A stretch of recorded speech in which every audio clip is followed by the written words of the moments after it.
आप देखें हुजूर की सीरत का हुस्न ये है कि हिजरत की रात अरब के लोगों ने यह तय किया था कि माज़अल्लाह हुजूर को शहीद करना है, और बड़े तेज थे। अकल अल्लाह सबको देता है, लेकिन बाज लोग अपनी अकल से मनफी काम लेते हैं और बाज मुस्बत ले लेते हैं। उन्होंने हुजूर के काशाना नूर का घेरा किया तो अकल इस तरह लड़ाई, कहने लगे कि हर कबीले का एक बंदा ले, उसको तलवार दें। हर कबीले का, सारे कबीले मिल के जब हमला करेंगे तो माज़अल्लाह अगर हुजूर को शहीद करने में कामयाब हो जाते हैं तो फिर किसी एक कबीले पर इल्जाम नहीं आएगा। मेरी बात की समझ आ रही है आपको?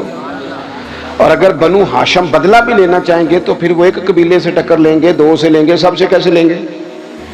इस तरीके के साथ उन्होंने हुजूर के काशाना नूर का घर का मुहासरा किया। अब ये जो मुहासरा करने वाले थे ना, ये तो शहीद करने आए थे। अल्लाह करे आप ज्यादा तवज्जो करें मेरी बात पर। एक दुआ मैंने करनी है, आपने आमीन कहना है। अल्लाह करे ये मोबाइल की कॉल जरा महंगी हो जाए। हर शय महंगी है, ये सस्ती कर दी है। मुझे बहुत सारे दोस्त कहते हैं आपसे रब्ता करना होता है तो नंबर क्यों नहीं मिलता? मैंने कहा इसलिए नहीं मिलता कि अब तो लोगों ने मोबाइल पकड़ ही हाथ में लिया है, तो एक मिनट के अंदर जब आपको 20-20 फोन सुनने पड़ेंगे तो और तो कोई काम ही नहीं कर सकेंगे आप, क्योंकि अब तो मोबाइल जेब में जाता ही नहीं। जब पकड़ ही हाथ में लिया है तो फिर वो नंबर भी फटाफट ही मिल जाता है, गुंजाइश ही कोई नहीं। इसलिए थोड़ा सा ये इसको दिमाग पे ना सवार करें, थोड़ा सा पीछे करें। कुछ चीज़ें रूहानी ज़िंदगी में दखल अंदाजी देने लग जाती हैं। अगर ये ज़हन पे सवार हो गया, ये मज़े से नमाज नहीं पढ़ने देगा, ये मज़े से तिलावत नहीं करने देगा, ये सवार रहेगा। फ़ौरन मैंने देखा है सलाम फेर के बंदे जेब से निकाल लेते हैं, तो इसमें मुश्किल हो जाएगी। बहरहाल बात ख़त्म करनी है, 1-2 मिनट में समेटने लगा हूँ, आप तवज्जो फरमाएं। सब लोगों ने मुआसरा किया हुआ। खास काबिल गौर नुक्ता है कि सब मुआसरे में हुजूर को शहीद करना चाहते हैं। नबी पाक क्या फरमा रहे हैं? हुजूर फरमा रहे हैं अली ये अमानतें ले लो, लोगों की अमानतें, सुबह वापस करके ना अमानतें तो मदीने आ जाना। ये जिन अमानतों का नबी पाक बंदोबस्त कर रहे थे ना, मुहक्किकीन ने लिखा है इनमें से ढेर सारी अमानतें उन लोगों की भी थीं जो बाहर तलवार लेके खड़े थे, उनकी भी अमानतें हुजूर के घर में। मुझे बताओ, किसी बंदे कोई लोग उम्रे पे जाने लगे तो लोग कहते हैं पहले मेरे पैसे दे। किराए का मकान वाला बंदा जाने लगे तो लोग कहते हैं भैया पहले पैसे दे, तेरे से पैसे लेने हैं, तू कैसे जाएगा मोहल्ला छोड़ के? तो जिस शख्स को माज़अल्लाह आप कत्ल करने पहुंच गए हैं, जिस शख्सियत को शहीद करने का इरादा कर लिया, पैसे घर में पड़े। माना क्या है कि उनको भी पता था कि ये शहीद कर भी दिए गए, अगर किसी वजह से हम कामयाब भी हो गए तो हमारा पैसा जाया नहीं होगा। और हुजूर को भी देखें आप, ये हुजूर ने हमें सोचे दिए हैं, उसवा हसना। मैंने कहा सिर्फ ज़ाहिरी उलिये का नाम नहीं, सोचे दिए हैं हुजूर ने हमें। नबी पाक सल्लल्लाहु अलैहि वसल्लम देखे ना, कितना आसान है ये हमारे यहाँ लफ्ज कहना कि मुश्किल आ गई थी, लोगों ने रहने नहीं दिया, चले गए। लेकिन करीम ने उस एमरजेंसी के आलम में भी, जब पूरा मक्का तलवारें लेके सड़कों पे आ गया है, वहां भी अगर हुजूर ने फिक्र की है तो लोगों की अमानतों की फिक्र की है। और कुर्बान जाए, मौला अली से भी जब किसी ने पूछा कभी मजे से भी सोए, कहने लगे वो हिजरत की रात ही मजे से सोया था। तो कहा जनाब वो तो खतरा था, अगर वो पर्दा ना उठाते और आप पर इसी तरह हमला कर देते तो हजरत अली कहने लगे ऐसे ही कर देते, साढ़े नबी दी जुबान साढ़े वास्ते कुरान। हुजूर ने फरमाया था अली सो जा, सवेरे अमानतें दे के मदीने आ जाना। जब हुजूर ने कहा था सो भी जा, तो मुझे समझ आ गई सोऊंगा भी। जब करीम ने कहा सवेरे उठना है तो समझ आ गई सवेरे उठना भी है। जब कहा अमानतें दे देना तो समझ आ गई अमानतें देनी भी हैं। और जब कहा था मदीने आ जाना तो समझ आ गई जनाब इजराइल उतनी देर नहीं आ सकते जितनी देर हुजूर का मदीना ना आए। जिन्हों वेख के ठरदियां अखियां ने तो जिन्हों वेख के ठरदा सीना है, रब्बा तेरी सारी खुदाई चेकी ते शहर मदीना है। और रब ही जाने सोने महबूबा तेरे शहर दियां भी की लज्जतां ने। एक रोन जिन्हां ने वेख्या नहीं ते एक रोन दोबारा जावन लई, एक रोन जिन्हां ने वेख्या नहीं, एक रोन जिन्हां ने एक रोन दोबारा जावन। तो अजीज, बंदा बगैर पैरवी के गुजारा कर नहीं सकता, इसने पैरवी करनी थी तो रब ने आसानी कर दी। फरमाया इधर उधर न जाना, लक़द कान लकुम फी रसूलिल्लाहि उस्वतुन हसना। फरमाया इधर उधर क्यों भागते हो, मेरे नबी की पैरवी करो, तुम्हारे लिए बेहतरीन नमूना है, तुम्हारे लिए बेहतरीन नमूना है। जब हम किसी की पैरवी करते हैं ना, आम किसी शख्स के पीछे चलते हैं तो कभी कभी तबीयत थक भी जाती है, कभी कभी उस शख्स के बारे में जहनों में सवाल भी उभरते हैं, हाशिया ख्याल पर कभी कभी वसवसे भी जन्म लेते हैं। जब हम किसी आम आदमी के पीछे चलते हैं तो कई दफा बहुत सारी चीजों की वजाहत चाहते हैं, ये आपने किया तो हिकमत बताइए। मेरे रसूल पाक अलैहिस्सलाम की वो ज़ाते गिरामी है कि जो महबूब के पीछे चलता गया है, चलता ही गया है, चलता ही गया है, दिन गुजरते गए हैं तो मोहब्बतों में इजाफा होता गया है, प्यार बढ़ता गया। जो ज्यादा करीब रहने वाले थे ना, हमारे यहाँ ज्यादा करीब रहने वाले कई दफा ज्यादा मुअद्दब नहीं होते, लेकिन सबसे ज्यादा करीब हजरत सिद्दीक अकबर रहते थे और सबसे बढ़कर अदब भी वही करते थे, रज़ी अल्लाह ताला अन्हु। फिर ये होता है कि जब आप किसी आम आदमी की पैरवी करते हैं, मैंने गुजारिश की थी माइक वाले दोस्त से कि इनको कम कर दें अगर आसानी हो तो। जब हम किसी आम आदमी की पैरवी करते हैं तो कभी कभी हमें अफसोस भी करना पड़ता है। बहुत सारे लोगों ने बहुत सारे लोगों के साथ अपना ताल्लुक बनाया, लेकिन कुछ अरसे के बाद उन्हें महसूस हुआ कि ओहो फलानी जगह पे तो मामला और था। खैर हमारे मुल्क में ये कोई परेशानी नहीं, यहाँ खैर है। यहाँ लोग पहले 5 साल ढटाई से टीवी पे बैठ के एक सियासी जमात का दिफा करते हैं, अगले 5 साल दूसरी का शुरू कर देते हैं, और ढटाई के साथ, दलेरी के साथ। आप उनसे कहें कि आप पहले तो वहाँ थे, तो कहते हैं उस वक्त भी मैं ठीक ही था, हाँ जी मैं ठीक हूँ। ऐसा जुल्म है। और अवाम बेचारी, ज़्यादती बेसिकली उन लोगों की होती है जो जज्बाती वोटर हो जाते हैं। आपको पता है इस वक्त कौम की हालत क्या है? इस वक्त गरीब आदमी जो है ना बेचारा, उसके लिए 2 वक्त की रोटी और ज़रूरियात ज़िंदगी मुश्किल कर दी गई हैं।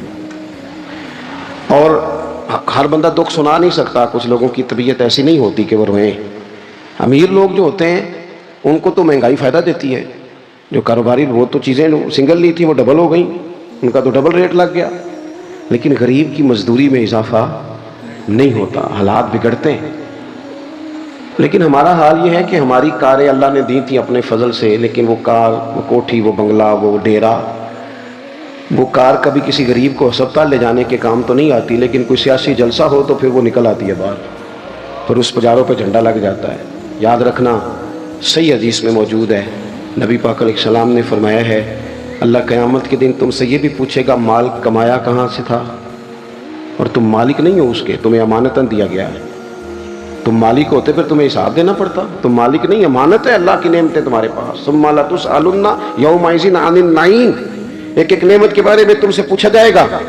तो हुजूर फरमाने लगे ये भी पूछा जाएगा कमाया कहाँ से था, और ये भी पूछा जाएगा कि लगाया कहाँ था, तुमने हिसाब देना है। ये जो मैंने फलाने चौधरी के स्पोर्टर बन के फलां करके दफ्तर बना के माल लगाया, तो अल्लाह ने पूछना है कि गरीब तो तरसते रहे, एक एक सरकारी बेड पे 3-3 लोग लेटे रहे।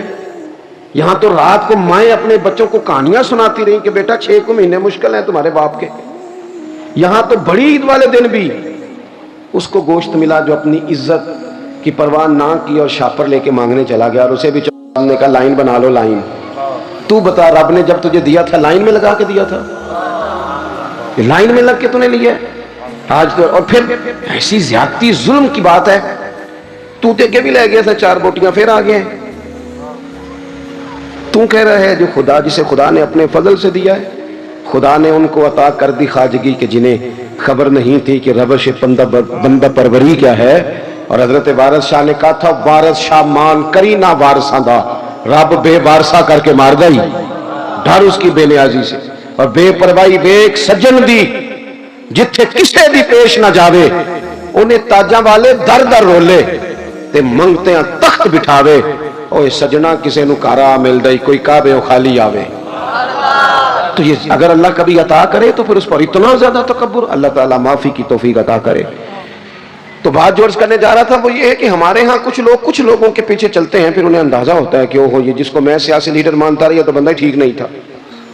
लेकिन कायनात में एक हस्ती, सिर्फ एक हस्ती है मेरे रसूल पाक की, गैर मशरूत इताअत करो और मुबालगे के साथ चाहो, और जिस एंगल से टटोलना चाहो टटोल लो। तेरी सूरत तेरी सीरत जमाने से निराली है और तेरी हर एक अदा प्यारे अदाए बेमिसाली है। आपको लौटना नहीं पड़ेगा। आप जितना जितना हुजूर को पढ़ते जाएंगे ना, जितना जितना, हमारा मसला यह है कि हम हैं सारे जज्बाती मिजाज के लोग, जज्बाती, यानी वो हमारे यहाँ रिवाज बन गया। नकीब साहब आते हैं ना जब वो स्टेज पे, तो वो फिर बेचारा 2 दफा भाग के उधर जाता है, 3 दफा उधर जाता है, फिर वो कहता है तैयार हो जाओ मैं जुमला देने लगा हूं। तो जुमला देने लगा कि एटम बम चलाने लगा है? दे जो देना है तूने जुमला, क्या तेरे जुमले में क्या छुपा हुआ है? सीधी सीधी अल्लाह रसूल की बात कर। और फिर जुमला देने से बेहतर था तू हमें कुरान पाक की कोई आयत देता, तो हुजूर का कोई फरमान देता। ये क्या भाग दौड़ मचाई हुई है बिला वजह की। और जनाब वो नाथ खान साहब हैं, तो वो भी कहते हैं कि जब तक सारे ना सुभान अल्लाह कहें और जब तक पिछले भी ना जोर लगाएं और जब तक शुमाल जनूब वाले ना बोल पड़े मुझे जायका नहीं आता। भाई तूने तो 40,000 लिया, ये तो मुफ्त आए हैं सारे, तू जोर लगा जिसने माल लिया है, अल्लाह ताला समझ अता करे। तो हमारे यहाँ यह है जज्बाती चीजें। काश हमारा मिजाज होता कि हम हर आने वाले से कहते एक बाब हुजूर की सीरत का बयान करो, कोई एक पहलू पर हमें बताओ पूरे मिलाद शरीफ के महीने में कि हमारे महबूब का तरीका क्या है। हमारी तबीयत होती कि हर जुमे में अगर हम शौक पैदा कर लेना जुमे में वक्त पे जाएं, तो मेरी तरह का निकम्मा मौलवी भी हो तो वो तैयारी करने लग जाएगा। लेकिन हम जाते ही नहीं, हम तो आखिरी 10 मिनट में जाएंगे, तो वो भी 10 मिनट की तैयारी करेगा, पहले दीवारों को सुनाना है उसने। जब तक हम हुजूर की मुकम्मल सीरत को नहीं पढ़ते, सीरत आलिया का पूरा मुताला नहीं करते, जिएंगे तो सही पर जीने में मजा नहीं आएगा। जिन लोगों ने मुकम्मल पढ़ लिया था ना, महबूब को देख लिया था, समझ ली थी चीजें, अपनी फहम में उतार ली थी, उनको फिर लुत्फ आया, जीने का भी मजा आया और दुनिया से जाने का भी मजा आया। वो लोग जब दुनिया से जाते थे ना, सहाबा और अहले बैत, तो वो रो रो के नहीं जाते थे। उनके मिजाजों में, लफ्जों में, जुमलों में कोई मायूसी नहीं नजर आती थी। वो ये नहीं कहते थे मेरे बच्चों का ख्याल करना, वो ये नहीं कहते थे ओहो फलाने की चीज का ध्यान रखना, उनको ये नहीं कहना पड़ता था फलानी जगह बड़ी मुश्किल है वो हल कर देना। बल्कि वो तो बच्चे छोटे छोटे हैं, घरों में बैठे हैं, बीवियां बेवा हो रही हैं, लेकिन वो जब मैदानों में तीर खाते थे तो कहते थे रब्बे काबा की कसम आज तो अल्लाह ने कामयाबी अता कर दी है। वो तो कहते थे कामयाब होके जा रहे हैं, कामयाब। हुजूर की सीरत मुबारक पर गौर किया जाए, अपनी जिंदगी को सुन्नत और शरीयत के सांचे में ढाला जाए। और सुन्नत और शरीयत ज़ाहिरी उलिया का नाम नहीं, फकत उलिया बना लेना दीन नहीं। फकत, आपकी तवज्जो है मेरी बात पर? और बाद लोग मेरी तरह पगड़ी दाढ़ी वाले हो जाते हैं तो वो समझते हैं मैंने कुल दीन इख्तियार कर लिया है। इससे भी हमें बचना है। नबी पाक अलैहिस्सलाम का जो सबसे पहला तारुफ है ना, वो तो सादक और अमीन होने का है। तो देखा तो ये जाएगा तू सच कितना बोलता है। तेरी सुन्नत और शरीयत और हुजूर के दीन पर चलने का आगाज तो यहां से होगा कि तू दयानतदार कितना है। तेरे साथ अगर कोई माली लेन देन करता है तो तेरे अंदर सफाई कितनी है। बात यहां से, मेरे पीर भाई आए हुए थे थोड़े दिन पहले काफी सारे, तो मैं उनको कह रहा था कि याद रखना, अगर तुम्हारा लोगों से लेन देन ठीक होगा ना, बीवी को डांटोगे नहीं, गाली नहीं दोगे, तो खुद ब खुद समझ आ जाएगी कि पीर साहब तरबियत ठीक कर रहे हैं। और अगर मेरी करामत ही सुनाओगे ना घर जाके और कोई पाबंदी नहीं, कोई खिलाफ का पता नहीं, तो फिर वो साफ साफ कहेगी ए दसिया तेनू तेरे पीरा ने।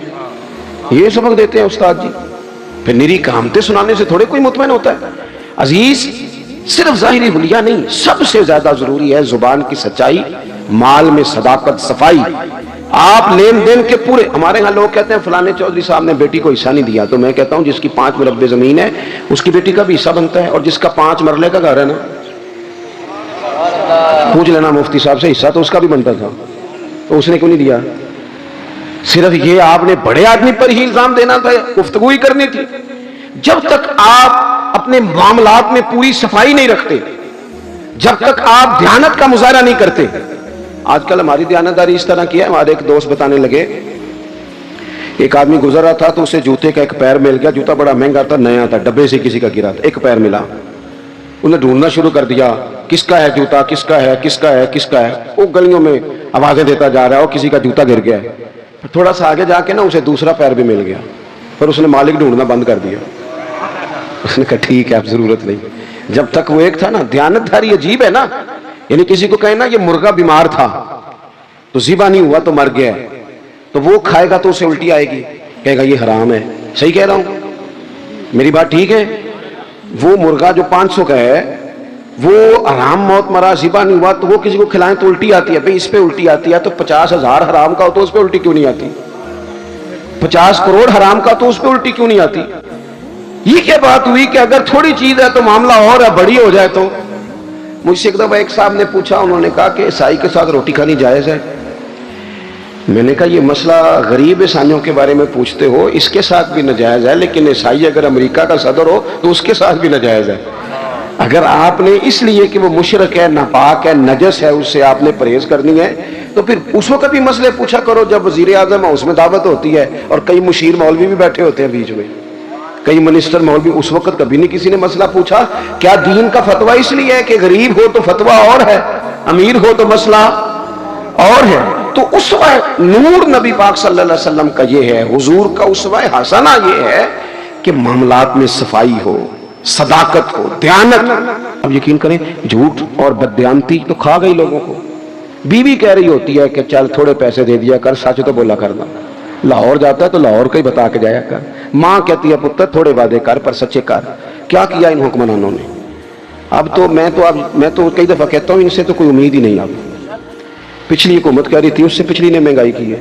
मेरे प्यारे दोस्तों, पीर अजमल रजा कादरी साहब का आज का यह बयान हमारे दिलों में इश्क रसूल की एक नई शमा रोशन कर देने वाला है। आज हमने सीरत मुस्तफ़ा सल्लल्लाहु अलैहि वसल्लम के उस हुस्न और हजरत अली के उस बेमिसाल इश्क को सुना जिसे सुनकर रूह कांप जाती है। मक्के की वह खौफनाक रात जब बाहर दुश्मनों की नंगी तलवारें पहरा दे रही थीं और मौत सामने खड़ी थी, लेकिन कुर्बान जाइए शेर खुदा हजरत अली के उस तवक्कुल और इश्क पर। वह मेरे आका सल्लल्लाहु अलैहि वसल्लम के बिस्तर पर ऐसे सुकून से सोए जैसे कोई अपनी माँ की गोद में सोता है। जानते हैं क्यों? क्योंकि मेरे आका सल्लल्लाहु अलैहि वसल्लम ने फरमा दिया था कि अमानतें वापस करके मदीने आ जाना। सुभान अल्लाह मेरे भाई, यह है इश्क का मकाम। हजरत अली को यकीन था कि जब मुस्तफ़ा सल्लल्लाहु अलैहि वसल्लम ने मदीने बुला लिया है तो अब कायनात की कोई भी ताकत, यहाँ तक कि मौत भी उन्हें मदीने पहुंचने से पहले छू नहीं सकती। मौत भी मुस्तफ़ा सल्लल्लाहु अलैहि वसल्लम के हुक्म की पाबंद है। अगर पीर अजमल रजा कादरी साहब के इस रूहानी और दर्द भरे बयान ने आज आपके दिल पर असर किया है और आपको सीरत मुस्तफ़ा सल्लल्लाहु अलैहि वसल्लम की इस खूबसूरती का सच्चा एहसास दिलाया है, तो इस पैगाम को अपने तक महदूद मत रखिए। इसे सदका जारिया समझकर अपने तमाम दोस्तों और हर आशिक रसूल के साथ ज़्यादा से ज़्यादा शेयर करें। ऐसी ही सच्ची इस्लामी तालीम, सहाबा के वाक़ियात और दिल को जगाने वाले बयान हमेशा सुनने के लिए आपके अपने चैनल नूर बयान टीवी ऑफिशियल को अभी सब्सक्राइब करें और बेल आइकॉन ज़रूर दबा दें। वीडियो को लाइक करें और कमेंट्स में सुभान अल्लाह या अली लिखकर अपनी मोहब्बत का इजहार करें। मिलते हैं अगली वीडियो में एक नए पैगाम के साथ। तब तक मुस्तफ़ा सल्लल्लाहु अलैहि वसल्लम की सीरत पर अमल करते रहें और अपना ख्याल रखें। अल्लाह हाफिज।